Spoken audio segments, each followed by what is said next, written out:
আসসালামু আলাইকুম। আমি এখানে পটল কেটে রেখেছি।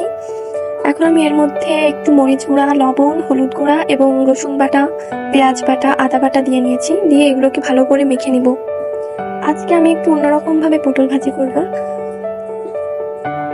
এখন কড়াইতে দিয়ে দিলাম সরিষার তেল। সরিষার তেল দিয়েই আজকে পটল ভাজবো। তার মধ্যে পেঁয়াজ কুচি করে দিয়ে দিয়েছি। এর মধ্যে একটুখানি দিয়ে দিলাম সরিষা বাটা। এবার দিয়ে দিলাম লবণ। এগুলোকে ভালো করে ভেজে এর মধ্যে পটলগুলো দিয়ে দিব। পটলগুলো নাড়াচাড়া করে এখন একটু ঢেকে দিব। দেখুন, হালকা সিদ্ধ হয়ে গেছে প্রায়। এখন পটলগুলোকে উল্টে দিব। আবারও ঢেকে দিলাম। এই তো রেডি হয়ে গেল পটল ভাজা।